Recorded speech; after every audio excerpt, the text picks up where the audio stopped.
Os agricultores brasileiros se preparam para a próxima safra de soja, que pode ser semeada já a partir de setembro agora. De acordo com o Ministério da Agricultura, produtores rurais de diversos estados do Brasil poderão realizar os trabalhos de campo de plantio da nova safra. Nesta tela, você confere as regiões que terão sinal verde para a semeadura, como Mato Grosso do Sul, Goiás e Paraná, já a partir desse próximo mês. Mas enquanto a data para o plantio ainda não chega, os agricultores seguem de olho na previsão do tempo, já que o início dos trabalhos de campo também depende da consolidação das chuvas. Vale a gente lembrar que nessa temporada o fenômeno climático Laninha deverá estar em atuação, com possíveis impactos nas lavouras. O último relatório da Agência Climática dos Estados Unidos indica que o fenômeno deve surgir entre os meses de setembro e novembro, como você percebe aqui nesta animação, e persistir no verão aqui no hemisfério sul. Na tela você também vê a probabilidade do Laninha indicado nas abas em alaranjado, ou seja, ao que tudo indica, vem aí uma safra nova sobre a influência do Laninha.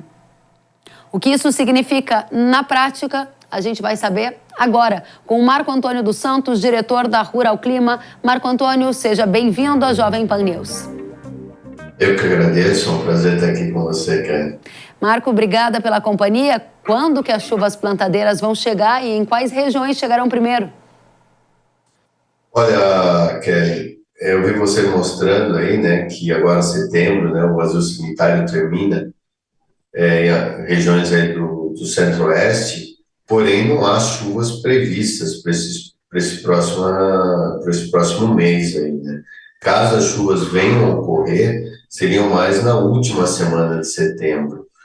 As chuvas deverão chegar ou continuar no sul do Brasil, né? Rio Grande do Sul, Santa Catarina e até mesmo o sul do Paraná, e algumas áreas do Paraguai deverão receber alguns volumes de chuvas agora nos próximos dias e até mesmo na primeira quinzena de setembro. Mas toda essa região central e norte, por conta já da Laninha, né, apesar de a gente não estarmos sob influência dela, mas só o fato das águas do Pacífico estarem mais frias, assim como também do Atlântico, isso faz com que as chuvas venham um pouco mais tarde esse ano. Então a gente só vai ver chuvas de fato, as chuvas plantadeiras, somente em outubro. Isso vai atrasar, sim, o plantio da soja esse ano no Brasil. Era exatamente a minha questão. Então, a sua sinalização, com base nas informações que dispõe agora, a chuva não se consolida em setembro para as áreas que têm o sinal verde para começar a semeadura. Vai ficar para outubro a regularização das chuvas, o que significa dizer um atraso no plantio. A gente pode falar realmente em atraso? E que atraso é esse? Quando que a gente vai ter a regularização das chuvas para que o plantio de fato comece a ganhar corpo no Brasil? Eu gostei dessa frase sua, agora ganhar corpo, porque podem até ocorrer algumas chuvas ali na última semana de setembro, porém elas não serão sinônimo da total regularização das chuvas. Que deixe bem claro isso, principalmente nas regiões sudeste, centro-oeste, Mato Piba, né? Ou seja, nós estamos vendo aqui que o plantio da nova safra de soja só ganha corpo, de fato, na segunda quinzena de outubro em diante. Antes disso, vai ser muito difícil a gente ver grandes saltos na evolução do plantio no Brasil. Importante. Marco, para a gente aprofundar, vamos aos mapas. O Marco Antônio preparou alguns mapas para ilustrar as informações que ele está trazendo. Eu vou pedir para a produção, que já colocou no ar, o 1º de setembro. Por favor, destaque o que é mais importante nesta imagem. Tem dois fatos, né? Quando você olha o acumulado de chuvas para setembro, a gente observa que essas manchas amarelas e vermelhadas, que são os maiores volumes, estão mais ao sul do Brasil, né? E nada de chuvas, ou pouquíssimas chuvas na faixa centro-norte. E do nosso lado direito, a gente vê a anomalia das temperaturas, ou seja, mostrando ainda que o mês de setembro, apesar de estarmos no inverno, ainda a tendência de temperaturas extremamente altas, ou seja, teremos aí falta de chuvas ou ausência delas e temperaturas muito elevadas, ou seja, uma situação nada animadora para o início do plantio. Bom, essa é uma informação super importante. A gente está vendo você provocar a nossa audiência, chamar a atenção de que o plantio potencialmente vai ser empurrado lá na frente. Vamos detalhar então o mês de outubro na próxima tela, olhando para além do Centro-Oeste, para áreas do Sudeste, do Sul, que já vão estar aí também com condições de iniciar a semeadura, né, Marco?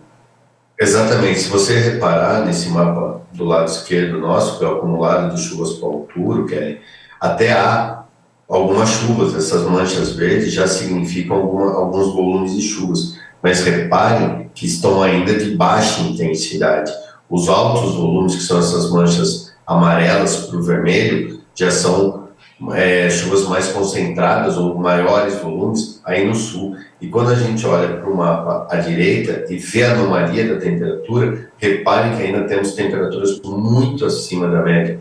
Ou seja, há uma tendência de que essas chuvas só se consolidam de fato em meados de outubro em diante, né? Sendo que isso, em outubro, nós temos no sul, principalmente Rio Grande do Sul e Santa Catarina, a colheita do trigo. Então, essas chuvas não só podem atrapalhar ou atrasar o plantio da soja aqui na região centro-norte do Brasil, mas também atrapalhar um pouco a colheita do trigo, que ocorre bem no mês de outubro no Rio Grande do Sul e Santa Catarina. Importante. Você disse que em algumas regiões essa chuva ela chega em outubro, mas aí talvez, dependendo da área, vai ficar lá para novembro. Vou pedir para você detalhar novembro e dezembro na sequência. Então, primeiro novembro, rápida informação para gente. Rapidamente, reparem que em novembro a chuva já se espalha e olha a anomalia das temperaturas. Essas manchas azuis já significam temperaturas abaixo da média.